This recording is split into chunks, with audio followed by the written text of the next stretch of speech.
And now, I'd like to introduce Dr. Kenneth Westcott from Developmental Vision Care. He has been helping children and adults in Hampton Roads area of Virginia meet their visual needs for over 20 years. His practice provides vision therapy to patients who range in complexity from computerized strain and learning-related vision problems to patients with autism, strabismus, or amblyopia, or those who have suffered a concussion, traumatic or acquired brain injury. He continues to study and research best practices and is an active member of the Neuro-Optometric Rehabilitation Association, American Optometric Association, the Virginia Optometric Association, the Tidewater Optometric Society, and Parents Active in Vision Education. At this time, I'd like to welcome Dr. Kenneth Westcott. Hi there, good evening. And my name is Dr. Ken Westcott. Thank you, Eunice and Lisa, for that fine introduction. I obviously pay a lot of dues. I'm a member of a lot of associations and involved in a lot of different things. As a developmental optometrist, I've had all the training of your regular eye doctor, but I'm also have a background in child development. And so that makes our practice awfully unique. Primarily, we work with children and even adults that have some kind of vision problem that interferes with their ability to read and to learn. It's been a unique opportunity, and it's just a passion of mine. I have to warn you up front, I get very passionate about this, and when I do, I start to talk a little bit fast. So if I go a little bit too fast, please let me know and slow down. I wish we were here in a big room because it's just so much fun to get together. I promise you, as parents or educators, anybody that works with children, I think you'll find this time really valuable because what I'm going to talk about is so important to getting that child set up and be successful for learning. I'm going to switch and can I share my screen with you? There. And that's our office. What I'm going to talk about today is number one, not working. What is vision? I want to talk about why it matters. Why is that so important? I want to talk quite a bit tonight about where does vision come from, the developmental process that we use for vision. We're born with a body and a brain, but the brain is almost like a computer with no software on it. And we're going to talk about how that child learns to interact with the world around them, the environment. And as they do, they start writing their own mental software. And the completeness of that software is the thing that sets them up for success. Well, I was going to spend some time talking about what can go wrong. And I want to talk about how we can prevent problems. That's the most important thing tonight. But all the talk about what vision is, where it comes from, that developmental process will really help to understand why we do these simple procedures. And it's actually more important to understand the whys of what we're doing rather than the hows of it. Well, why does it matter? I don't even know where this number comes from, but it's out there all the time that in our learning, about 80% of what we learn comes through vision. Books, about 300,000 new books are published every year in America, and the average teen spends over 7 hours on screens, up close. A lot of times it's their phone, in addition to nowadays their online school or working on a computer to complete their homework. The American Optometric Association did a study, and they found that about 25% of children needed glasses by the time they entered kindergarten, if you did a study of them.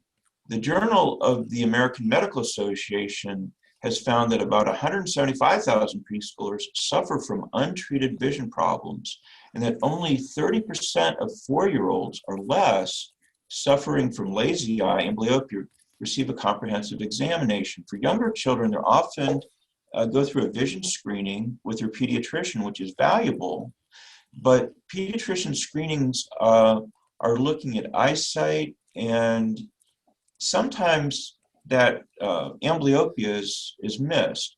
Now, amblyopia is important because it's the #1 preventable cause of blindness in children. And about 4% of children are at risk for amblyopia. An organization called the Vision Council of America did a study and found that 18 million children every single year enter kindergarten and have not had an eye exam. The College of Optometrists, which is one of those organizations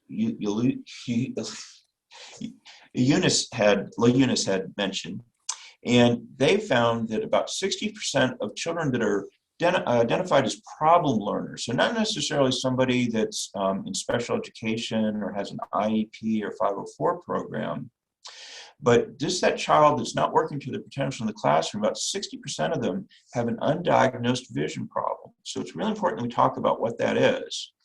The Prevent Blindness America organization has been pushing to get children to have a comprehensive eye exam before they enter kindergarten.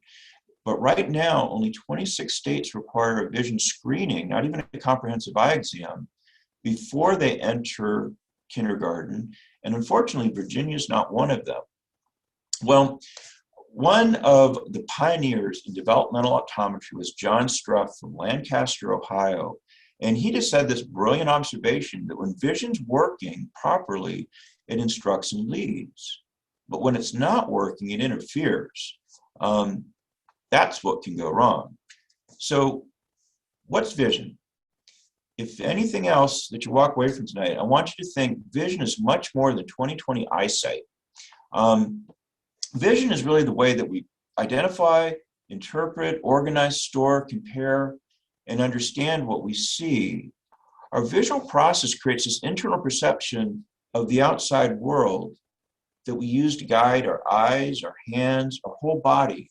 So as we move through space, as we walk into the classroom, as we sit at the desk and use that pencil, use our eyes to guide that pencil, it starts with this visual process, but eyesight is really only a very small subset of that whole visual process.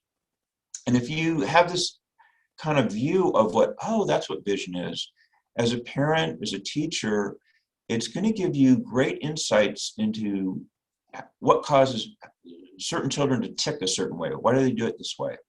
Well, I like to think of visual skills broken down into two separate categories. We've got skills of visual intake. So these are the skills I use to get information from the world through my eyes to the brain. And so, of course, do I see clearly? Do I need glasses? That's the optical. Eye health, are my eyes healthy? Fixation is really important. And fixation is a learned skill. It's the ability to point your eyes at something and to sustain looking at that thing for as long as you need to. And it's a developmental skill. You're not born with it. You go through this process of learning how to point your eyes and having awareness that you're looking at something. And for a child that doesn't have fixation, they will pretty much be guaranteed difficulty achieving a classroom. Children that don't have fixation, they don't use vision to guide their behavior. You'll ask them a question, hey, what's this thing over here? What's this? What's this? And believe it or not, they won't even look at it. So what's this? What's this? And look at it with your eyes. You actually have to tell them the tool to use to solve that visual problem of, hey, what's this? Well, taking that a step further, now we have eye teaming. And eye teaming is the ability to take what the right eye sees, the left eye sees, get both eyes on the exact same target, so those two eyes are working together synergistically. The way the visual system is designed, it's almost like 1 + 1 = 50. There's this process called summation, where when you put those two eyes together, you get this wealth of information that you'd never predict from just one eye alone, or even just simply adding the eyes together. Another thing that's really important in the classroom, particularly as I start to read, is the term visual tracking, or I like the term eye movement control. It's when I'm reading and looking at the first word, do my eyes know where I'm going to move to next? We're not born with that ability to go through the step-by-step process of learning how to do that. And as we become a more proficient reader, those eye movements should become more and more automatic. But there's certain steps in that process that need to be in place for eye movement control to become a skilled eye mover. Another one that's important is near focusing ability. That's sometimes referred to as accommodation. Accommodation is the ability to change the little lens that's inside of your eye, like an autofocus camera. So when I look at a book up close, that lens inside of my eye, my brain changes that lens to focus on the book up close. And then when I go to look across the classroom at the board, my eye relaxes that focusing to see off in the distance. Now, this is another really important thing to take away from this. If I'm growing up and my eyes are interfering with each other, instead of working together as a team, what one eye sees is actually getting in the way of the other. We call that an eye teaming problem. There's something called convergence insufficiency that about 4 to 8% of children out there have. And what happens with that is as I'm looking at a book, instead of looking at the book, my eyes may think the book is back a little bit further. Every time I point, the book's here, but I point my eyes behind it, each eye hits a little bit of a different piece of the page. And so in my mind, what the right eye sees actually interferes with what the left eye sees. It's confusing, and it gives me the option of, and not even a conscious level, but I can work really hard and try to fix it and fix it and fix it and fix it over and over again so it fatigues the system.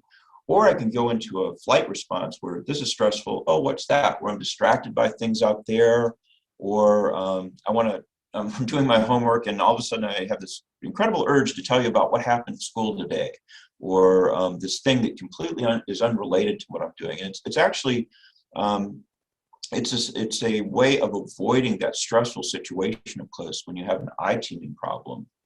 Well, if I'm growing up and one eye interferes with the other, what I see is confusing and it's stressful and it's hard for me to make sense of it. And if I'm growing up and one eye interferes with the other, what will happen compared to a child that's developing normally, I spend less time learning to think through, remember, understand what I see. So oftentimes I'll have what's called a visual processing problem. My brain taking that information as it comes in and not being able to understand it or remember it. For time's sake, I don't want to spend a lot of time on this, but there's some simple categories that I look at, like visual spatial awareness. Where's my body in relationship to the rest of the world? Where is that, my pencil as an extension of my body? Where's that pencil as it relates to where it is on the line on the page? If I have a problem with visual spatial awareness, I may be a child that has a hard time where my letters kind of float up and down in the lines. I may have trouble with reversals where I mean to write a B, but I write a D. Now, some of that's developmentally appropriate, but if you have a child that's at the end of age 7 or age 8, we expect to see those letter reversals be gone by that time. And oftentimes when they're not, it's due to a delay in that step-by-step process that I use to acquire those skills. And we're going to spend a lot of time talking about that, what that step-by-step process looks like.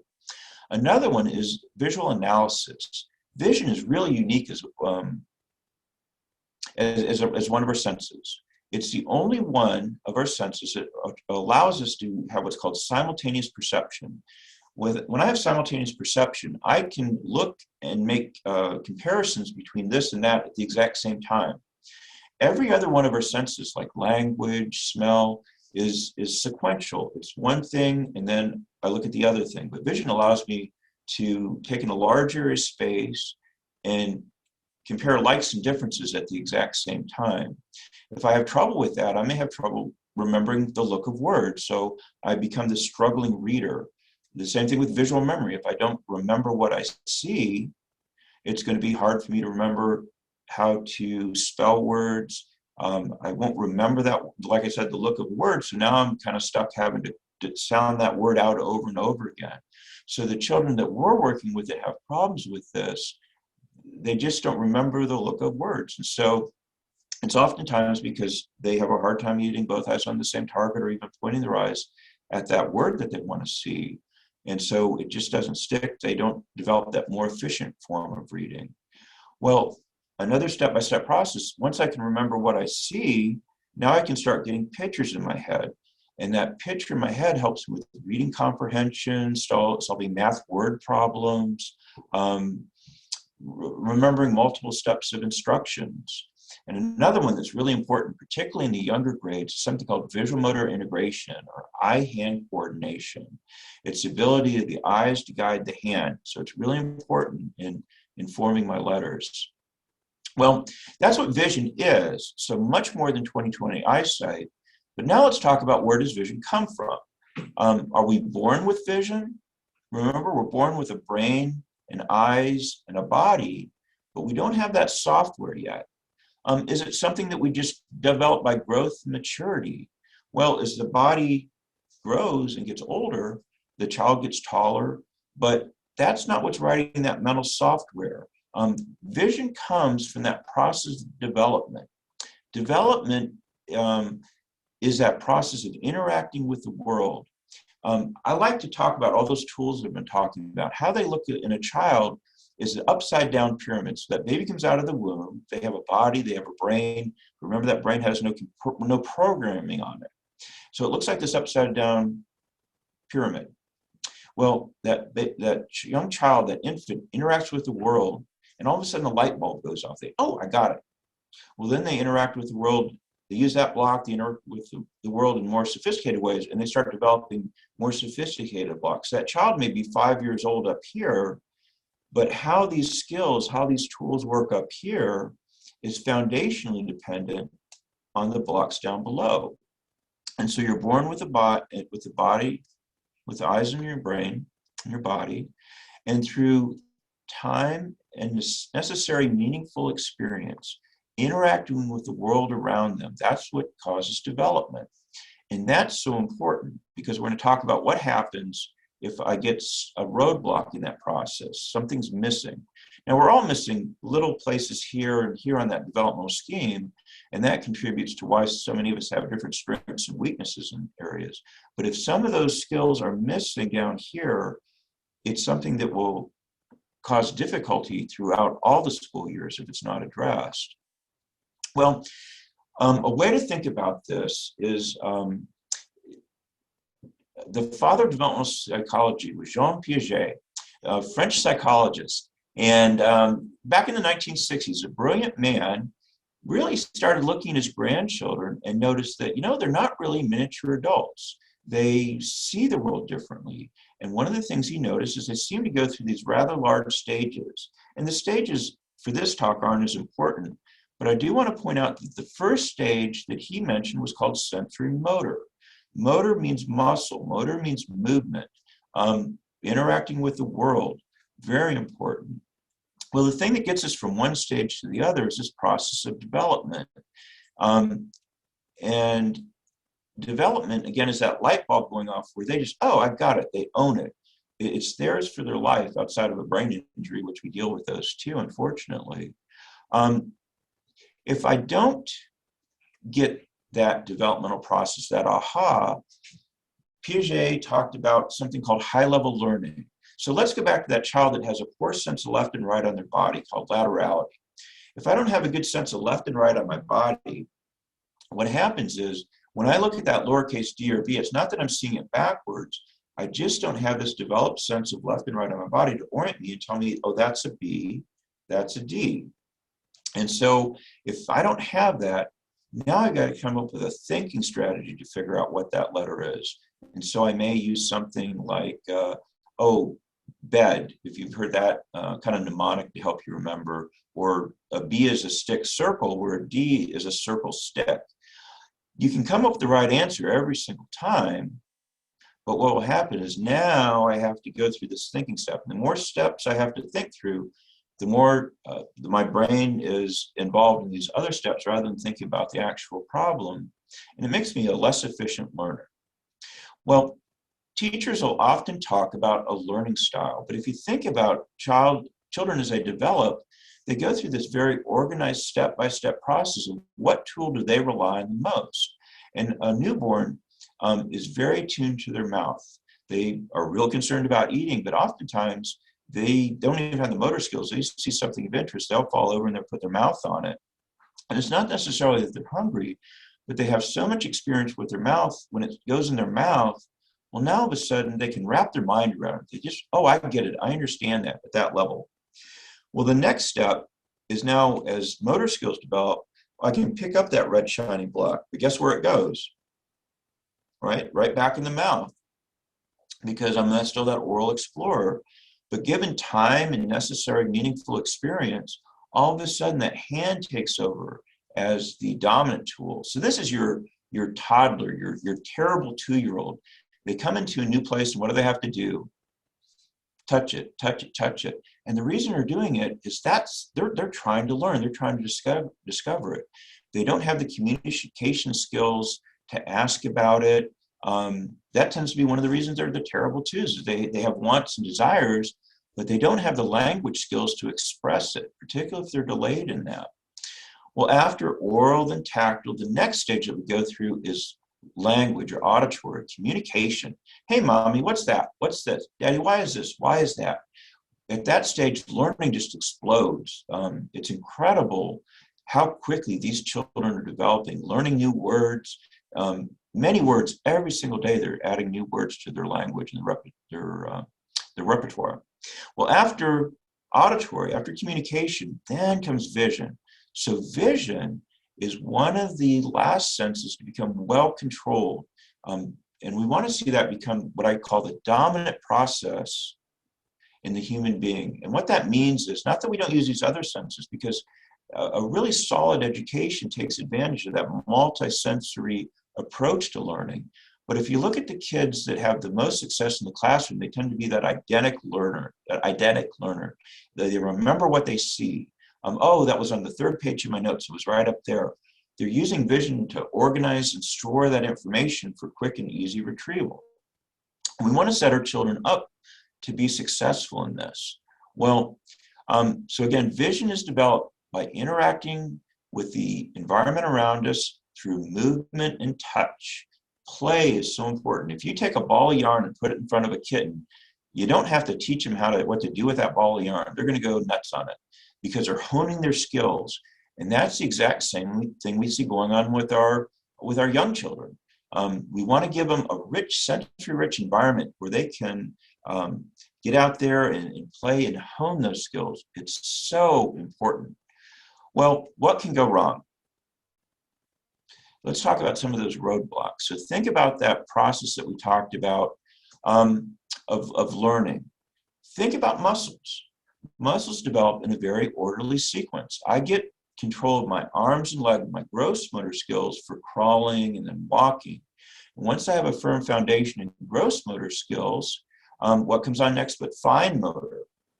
Well, after fine motor, the last muscle group to become well controlled is oculomotor, my eye muscle skills. And remember, vision is the only one of our senses that requires exquisitely accurate muscle control in order to perceive and understand what I'm seeing. If I have delays in this muscle process, what happens is I don't have the foundation to develop good eye-hand coordination or muscle control for my fingers. I may have delays in moving my eyes properly. And the timing of that development is so critical because as a society, we tend to put children in the classroom based on their chronological age rather than their developmental age. And that's significant. I talk all over, and I've never had anybody disagree with me about do children develop at different rates. Universally, everybody agrees with that. Where else can you get universal agreement on something but this all children develop at different rates? We just know it from our observations. What that means is even though I'm physically 5-year-old, I may not have those 5-year-old tools, those 5-year-old blocks in my toolbox. And what that means is I have to try to solve this problem with an immature tool. So if I'm a 5-year-old and entering the classroom, but I don't have the tools of a 5-year-old, I may be stuck with a 3 or 4-year-old, or even sometimes a 2-year-old tool. And that causes me to have to come up with a different way of solving that problem. And usually that creates some inefficiencies in the system. I may not hold a pencil properly. I may move my head rather than my eyes. We'll talk about that. So what happens if I have a delay in this sequence of muscle development? So I'm developing good oral motor, gross motor, fine motor, but I'm 5 years old and I haven't learned to move my eyes what we call free from the rest of the body. What that means is when I see a child at about 4 years of age and I have them look at little targets, little ball on a stick called a wolf wand. And as I move that ball along, I want to see them moving their eyes. If the child's doing this, I'm a little bit concerned about them. Not if they're 4, but at the end of age 4, I'd really like to see what we call eyes free from the rest of the body. There's also a hierarchy in how eye muscles develop. It's very complicated, but remember, gross motor, fine motor, eye muscles, the child first develops the ability to move their eyes accurately horizontally, then vertically. Diagonal becomes much more complicated, and even more complicated is circular muscle or movements.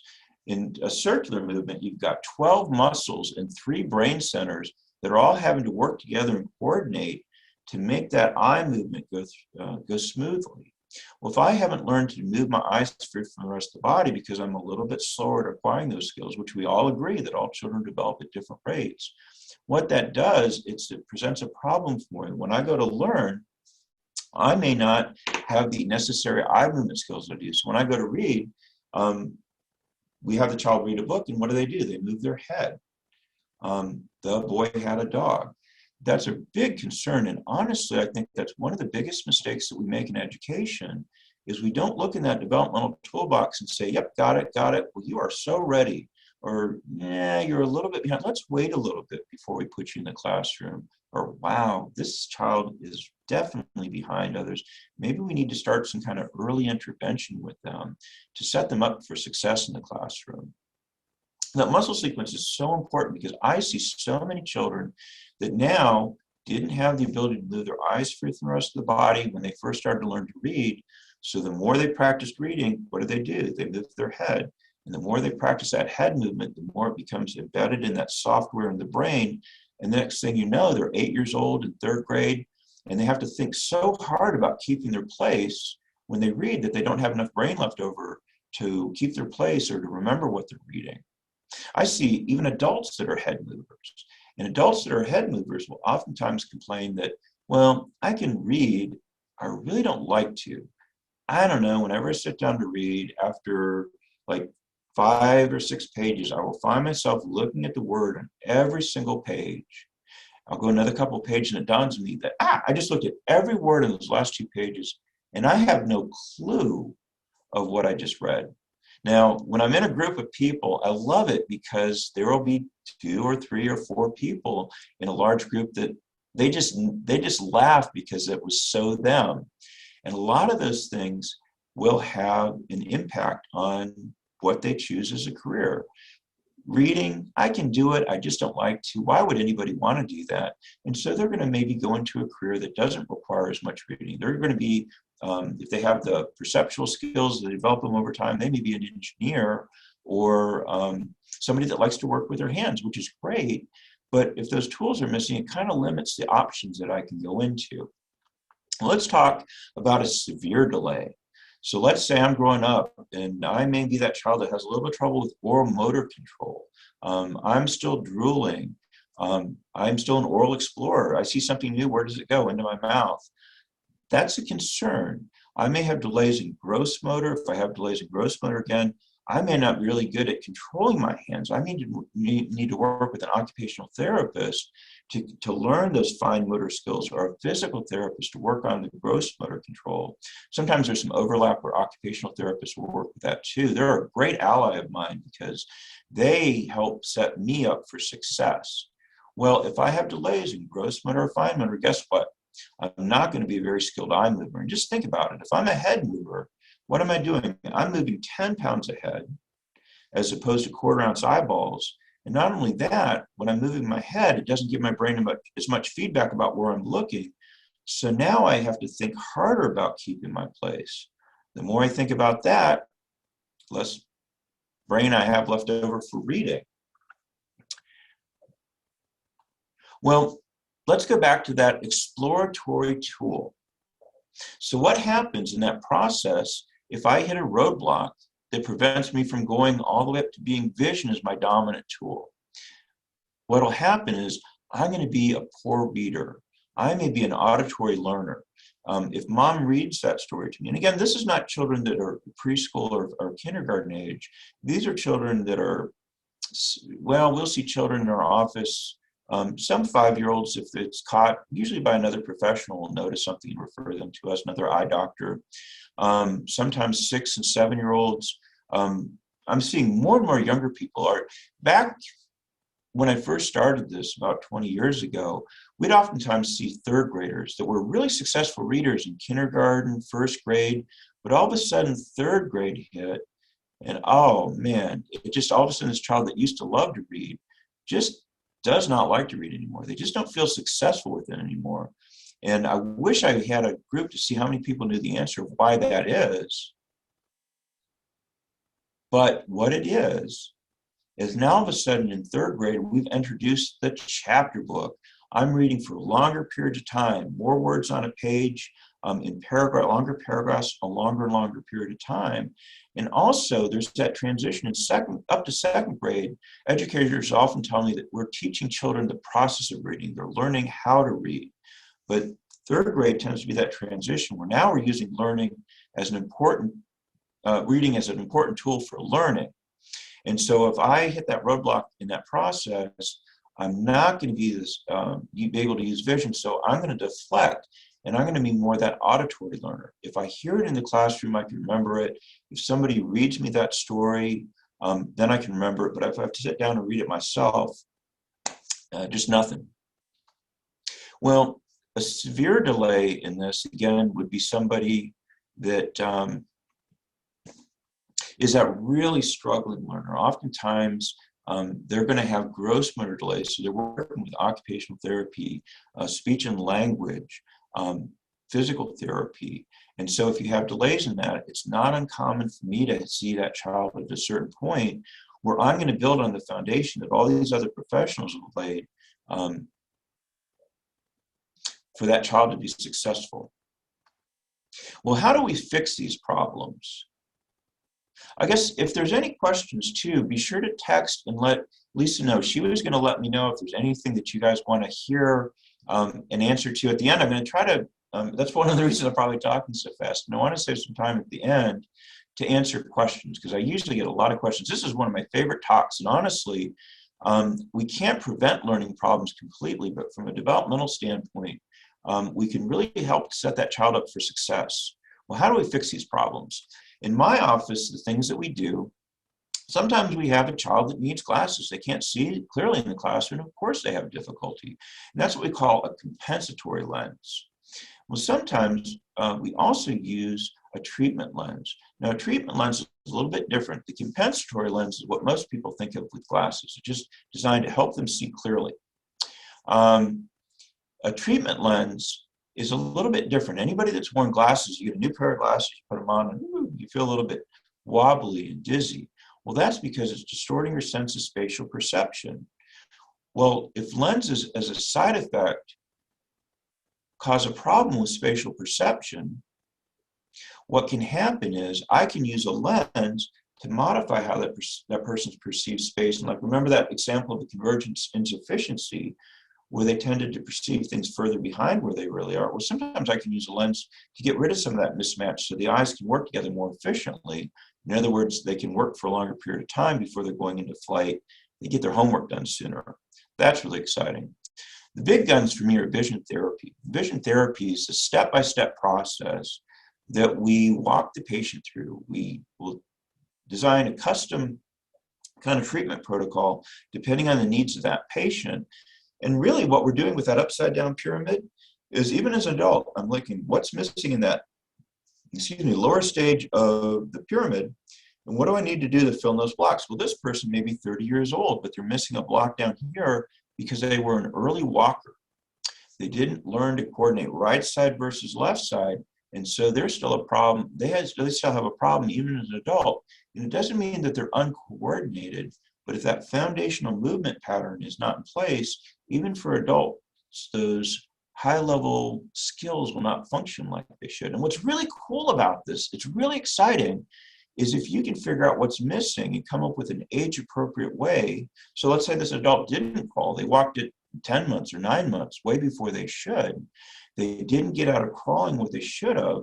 Well, getting that adult or that teenager or even 6 or 7-year-old down on the floor and have them crawl they're going to get nothing from that now because they've already figured out a way to work around it.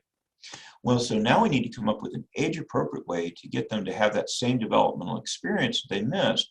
But what's really exciting about that is once you fill in that lower level skill, all those higher level skills start to operate more efficiently. And so it's really exciting because we'll oftentimes see some pretty big improvements as we hit the nail on the head and filling those missing blocks in the pyramid. Well, vision therapy, I always describe it as physical therapy for the eyes, but really more so the brain. Very little of what we're doing, even though I'm an eye doctor, very little of that is actually the eyeball. We're rewriting that mental software that teaches the eyes to control, teaches the brain to control those eyes more accurately and make those processes more effortless and automatically, just like they are for everybody else. Well, this is an important part of the talk. How do we prevent these problems? Okay, well, we can't prevent it completely because there's other things that go into that. We have birth trauma, cerebral palsy, genetics is definitely a part of it, delayed sensory experience, like maybe I don't have the best sensory environment growing up. We, in the past, saw a lot of children from foreign countries that had a very neglected development. And so now they may be 5 or 6 years old here, but they didn't have that rich sensory environment when they were in early development. And so now all these different professionals are having to come together to fill in those missing areas. But we can ensure that that child has that rich sensory environment and kind of stack the deck so they have success in that. Well, the number one thing that I think you can do, even before they understand language, is read to your child. There's so many reasons. Probably the number one thing. It's a wonderful time with your child, but it begins the process of visualization. The words are coming out of your mouth into their ears, but you're creating these pictures in their head. Those young children's books with the pictures start that process. It kind of primes a pump of visualization. That reading to your child also teaches the child that words have meaning. With the maybe toddlers or children that are just starting to learn to have the motor skills, you can go through and have them read with you. So you may be reading about Snow White, and every time you see the Snow White, you point to it and the child reads Snow White. So now they're starting to get the connection. They don't have to remember how to read Snow White, but they know, oh, that's Snow White. So now they're starting to understand that, again, words have meaning. It also is so important because it develops expressive and receptive vocabulary. So that's the words that come out of their mouth are the ability to understand the words that they hear. Another thing, and this is the best and most rewarding part of it, is just great quality time with your child. You get to snuggle them, you get to read books over and over and over again. But it's just, and looking back and parenting my children, that was one of the most favorite times. My son would say, rock a bit. And we sit in the rocking chair and we read right before we went to bed. And it depended on who went to sleep first, he or myself, as we're reading along at the end of the day. Well, what else can we do? When you read to your child, ask your child questions about the story. Another thing that's a really fun idea, even before this child knows words, but have the child tell a story as he looks at the pictures. So he's starting to use what we call visually descriptive language. He's taking what he sees and he's converting that story into words that he can express what's up here to you out there. A very important skill in the classroom. Another thing that you can do even before the child can read or even draw neatly, is have them make their own books. It doesn't have to be beautiful, but now that they've had that scribble on the page, tell me about what's going on in your book. And again, it works on getting the words out of their mouth and pictures in their heads. Well, reading to your child. Another big one is limit television and screen time. Yes, it is really important. It's huge. Especially in this day and age with virtual school. Remember, the average teenager is spending typically 7 years or 7 hours a day on screen time. That's not healthy, particularly for younger children. The American Academy, excuse me, talk about a speech problem. The American Academy of Pediatrics, now this is an older recommendation, several years ago recommended that children under 2 years of age not have any screen time at all, zero. Television, tablets, they've changed that to now children that are 18 months to 2 years can have some time, with chatting on the phone. That's really important, particularly in this era of COVID.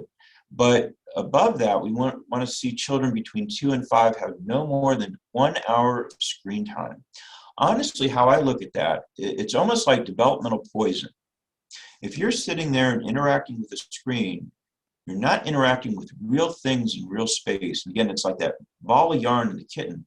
It's how that child hones their environment, running through the playground, stretching those arms and legs to know where their body parts in relationship to one another, going to kick the ball and missing it. That's a really valuable developmental experience.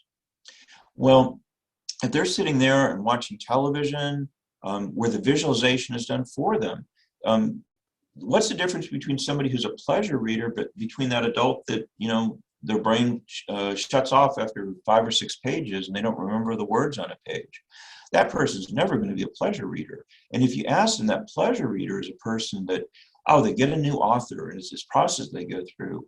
The first couple of chapters are a little bit choppy, and then all of a sudden, the next thing you know, they're on chapter 8. They don't remember flipping pages. They're not thinking about keeping their place at all, but they're just getting that rich picture in their head.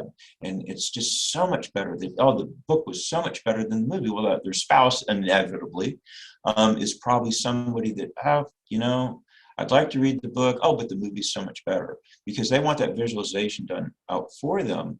But that reading for that pleasure reader it's just a different experience. You're almost in some kind of you're in this like a union with the author in a way. It's a really neat experience for those people that are pleasure readers. The World Health Organization again has said that children younger than 1 should not have any time in front of screens. 2 to 4 again should be limited to an hour. And think of it as developmental poison. If they're spending an hour doing this, what do we need to do to correct that? At least a minimum of extra play outside to interact the time in that screen. So outside play, interacting with real things in real space, honing those skills is so important. Well, remember, vision is developed by interacting with the world around us through movement and touch. Well, what are some things that we can do to kind of set the stage for that child to be successful, to have these exciting experiences? And one of them is developing gross motor skills, something like hopscotch, maybe hop on 1 foot. If they have trouble with that, have them balance on 1 foot and see how long they can do it. Can they keep that foot up? And can you count 1, 2, 3, 4? When they get good at that, now let's change the task where they have to think themselves, have them count how long they can keep that other foot up in the air. So now we're adding a cognitive load, so that basic skill has to become more and more automatic. Skipping and jumping jacks are really great ways to hone those gross motor skills. And remember, that's important to me, because if I have delays in there, chances are you may be seeing me as the child gets older. And I'm glad to see them, but as many problems, there's so many kids out there with these issues that unfortunately, I don't think we're gonna, in all the screen time, I don't think we're gonna be eliminating all my patients anytime soon, but we can do it.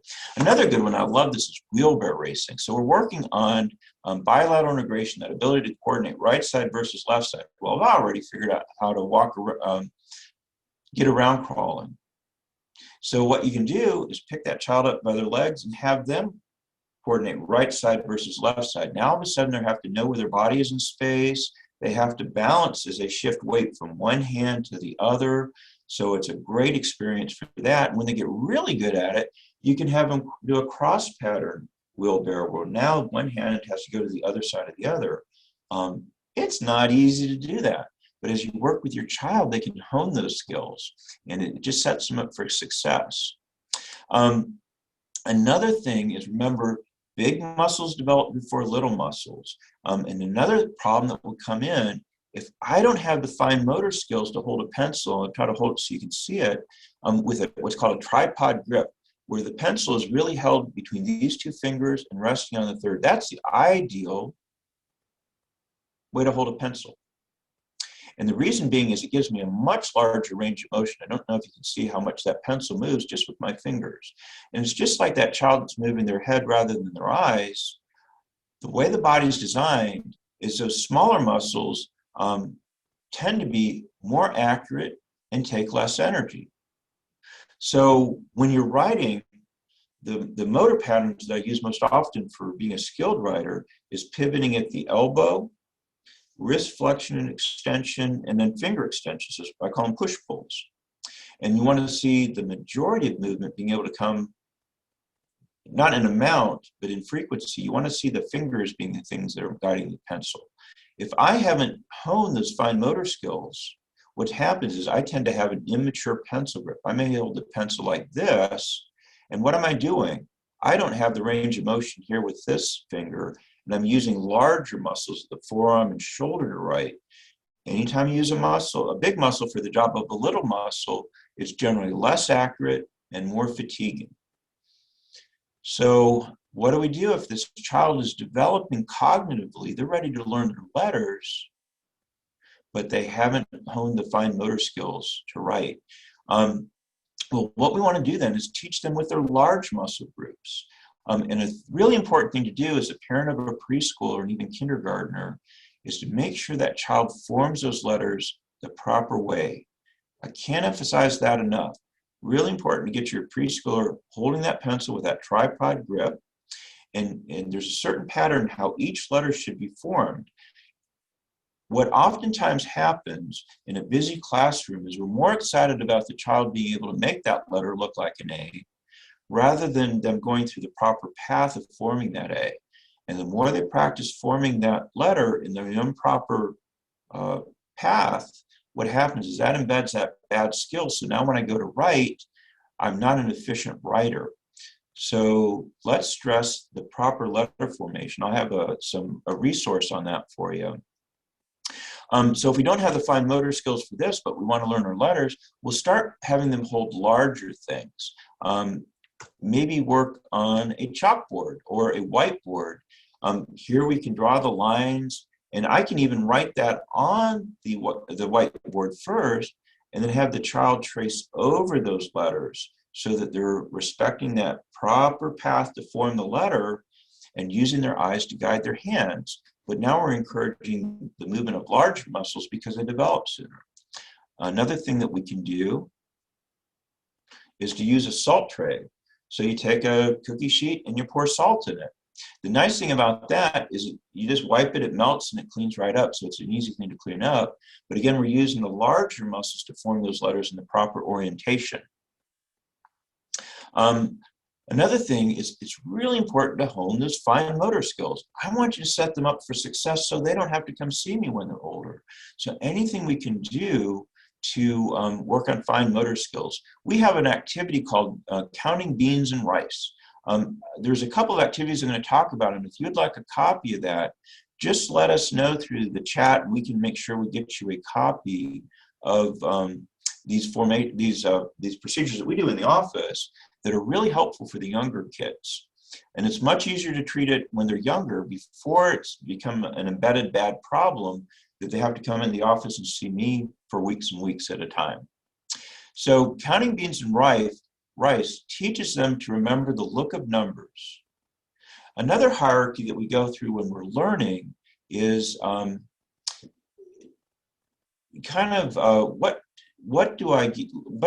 tool do I learn from? So the first thing I want to learn with a real thing in a real space.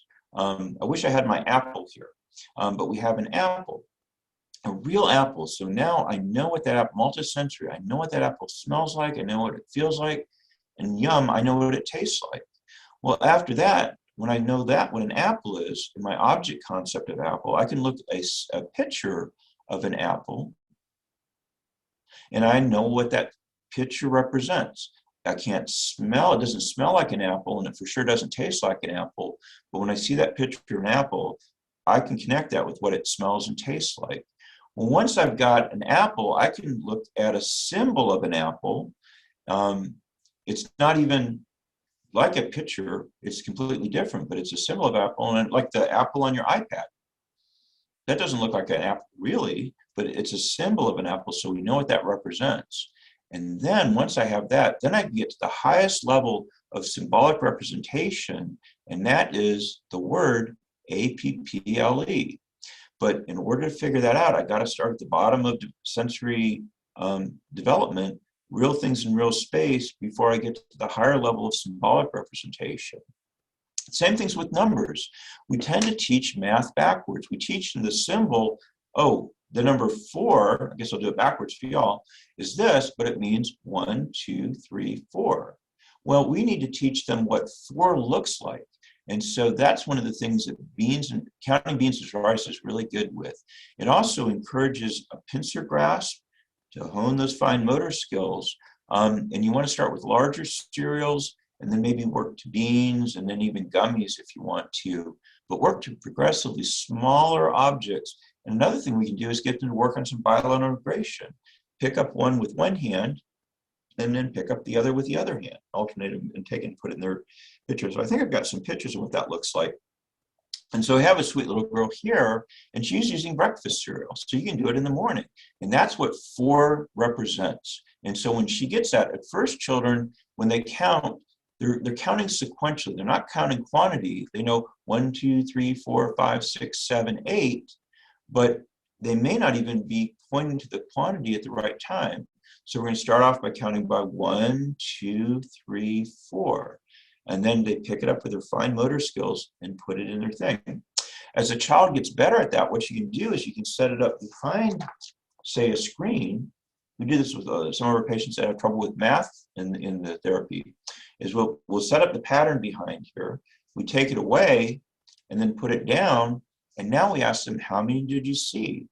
So eventually we want them to get it to where they can just look at it and say, oh, that's 4. When they can look at it and recognize the quantity, now they're ready for the higher level symbolization of the numeral 4, or even higher, FOUR. Well, we can move to smaller objects like beans and rice. And I don't know if I have a picture of here, but another thing that we can go back, is you can use 2 types of beans. We use red beans and black beans. We set up that pattern, and now we can start on math. We cover it up, we take it away, they look at it, and now we can ask them questions. How many red beans did you see? Oh, I saw 3. How many black beans were there? There were 4. How many beans did you see all together? 7. So now I'm looking at real things in real space, but I'm starting to hone those math skills that are so important. Another thing that's really important is developing those fine motor skills, anything with that pincer grasp. And so even taking little Play-Doh and rolling it, you can do raisins, and with a toothpick that's not too sharp, have them stab the raisin and they can put it in their mouth. But you want to do a lot of this. There's a lot of activities we do to teach the eyes to guide the hand. We're using those fine motor skills. I want to get through this quickly so I have some time for questions here at the end. I don't see a lot coming up. Pencil grips are really important. If you see that child with that immature grip, that means we need to work on the fine motor skills. If it's not progressing, that's when you want to see one of our friendly occupational therapists that can help you with that. They're really skilled at that. Sometimes physical therapists will work with that too. But grips are a nice way to hone that. For the older kids, you want them to learn how to use those fine motor skills before you have them think and write at the same time. Because that child's learning how to form those letters, we can use a grip here. A really good resource for you as a parent is a website called Handwriting for Kids, where it can help you with the path that how you form a letter. You can come up with your own sheets. You can use your name in the sheet, so it makes it lots of fun for them. Remember, oculomotor is what I'm really wanting to see develop. And we can teach children to develop eyes from the rest of the body. There's a really fun procedure that we use in the office called handball. And so what I've got is a little ball and a string, and the child, I hit the ball to the child, and the child hits the ball with their hand back to me. Once they hit it with the right hand, then we switch it to the left hand and just kind of alternating back and forth from one hand to the other. When they get good at that, now we can have them start counting. 1, 2, 3, 4. I can ask them questions and talk to them while they're doing it. And the basic gist of this is after a while, what happens is the brain just learns that eye movements are faster and more accurate than head movements. And oftentimes with that 4-year-old or 5-year-old that's still moving their head, before they're proficient, before they really started to read seriously, you'll actually get that out of the way. So they start to move their eyes free from the rest of the body, and it sets them up for success with reading. If that child still is moving their head, well, now we can give them a little bit more feedback and put a little beanie or a beanbag on their head. Guess what happens if that head moves?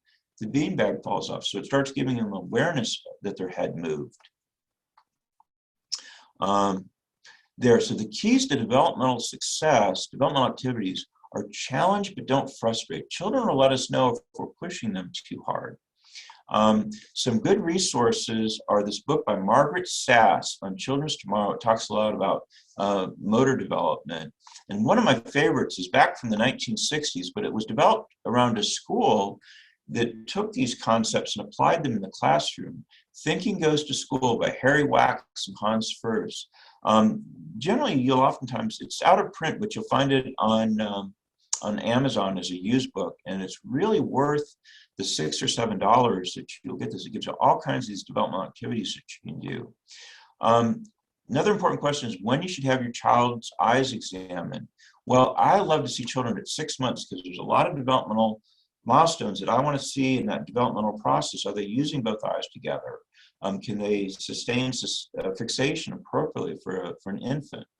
By the time, there's a program called Infant C that if you Google that, you can find doctors in the area that will provide eye exams free for children that are 12 months or younger, or I should say between 6 and 12 months. Another time that's important is about 3 months. 2 years old, 2-year-olds, I mean, we examine them all the time, but that's a challenging age. With 3-year-olds, now the best thing about a 3-year-old is they want to be a 4-year-old. And so they are generally very cooperative. Of course, they don't know their letters yet, but we have different games that we play that help us know whether their eyesight is 20/20 weaker, or if there's one eye is different than the other, when they might be developing amblyopia. Another time that I think is really important, most important probably, is that springtime right before they start kindergarten. Unfortunately, most eye doctors are not trained in this developmental process, so they're more concerned about making sure the eyes will move in the different parts than how that child solves the problem. So when I'm having follow that target, I just want to say, follow the ball and see what tool they bring out of their toolbox to follow it.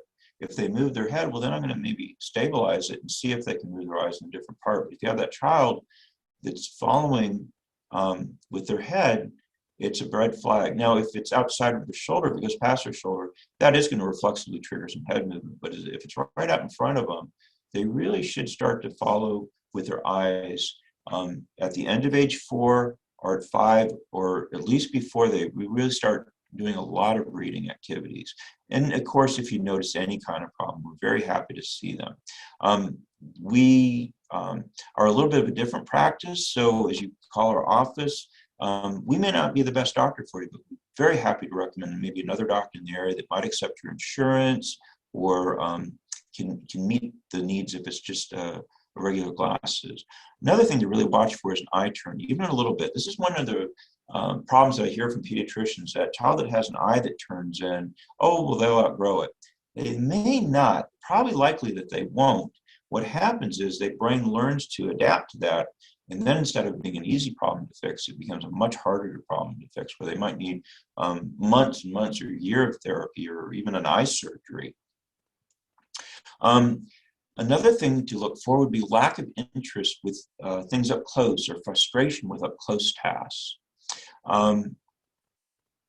We do something called a developmental readiness or sensory motor exam. So we're looking at that orderly sequence of muscle development. And I call it a preschool readiness, or excuse me, kindergarten readiness. So there's certain tests that are going to look at eye-hand coordination with that and just see if they're set up for success.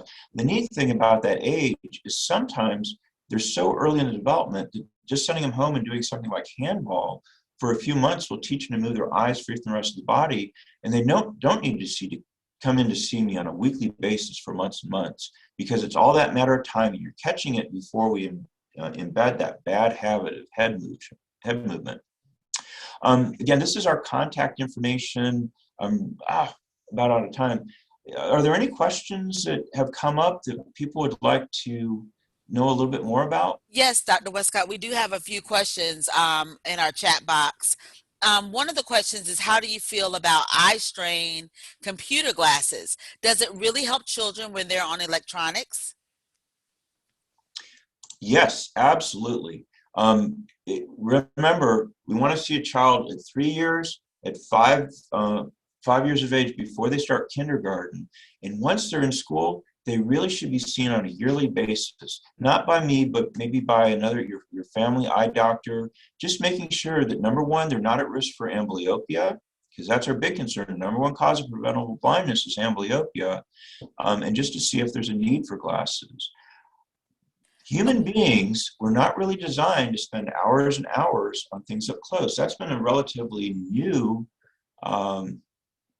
thing for us to do, to even read. We haven't been doing reading as a society on a regular basis for maybe the last 200 years. Books were much more rare even before the printing press. Most of the stuff that we did was out there, working with our hands, hunting, doing things out there. With the amount of time that we spend up close, it's very stressful on the visual system. And so those lenses for up close can help reduce eye strain. And that treatment lens that I talked about can sometimes even serve as like braces, where it's pushing that, developmentally pushing that visual system in a direction that we want it to go, not to become nearsighted. So yes, that's something, and blue blockers are a real good idea. Another problem with screen time is that blue light that comes from that LED lighting system. It messes with our sleep cycles. We should not have any tablets or television screens in the room of children. It just shouldn't be there, because that light is going to affect their sleep cycle. Children that don't sleep are not going to perform well in the classroom. So a long answer to a very good question. Any other questions? Yes, we have another one. My child has autism and has a left gaze at times. And OT had said a bit ago that the gaze would move, but does sometimes snap back to the left. Could that cause learning issues or vision issues? I'm sorry, Lisa. Could you repeat that again? You cut out there. Yes. Can you hear me? Can you hear me I can now? hear you. Okay, good. My child has Yeah. autism and has a left Uh-huh. gaze at times. And OT had said a bit ago that the gaze would move, but does sometimes snap back to the left. Could that be a cause of learning issues or vision problems? Absolutely, it could be. I think what you're describing is what we refer to as lateral gaze. So instead of making eye contact with you, I tend to have an awareness of you with my peripheral vision. I may have a preference for seeing you over on the left-hand side or the right-hand side, but that child tells me that they automatically have a problem with fixation. So they haven't learned how to point their eyes at a target, and therefore they don't have that basic eye movement skill of pointing their eyes at what they want to see. So if I have trouble with that, I'm almost always going to have trouble jumping from one word to the next when I'm reading, keeping my eye on the ball. So it does potentially indicate a problem. Okay, I think that seems to be all of our questions for right now. Well, good. Thank you for your time. I hope this was valuable to you. This is so important, and this gives you a lot of ammunition as a parent to help your child be successful in the classroom. And if there's any questions, you have our contact information. Any one of our staff can answer that or direct you to somebody that can be helpful. Well, thank you. This concludes, thank you, Dr. Westcott. Oh, my pleasure. This concludes our webinar regarding vision therapy. We hope that you found this beneficial for meeting your child's needs. I would like to thank our panelist, Dr. Westcott, and his team for his valuable information. Should you need a consultation or you would like to schedule an appointment with Dr. Westcott, please contact his office at 757-410-3005. That's 757-410-3005. Thank you for joining us this evening. Remember, families and communities work better together. Good night.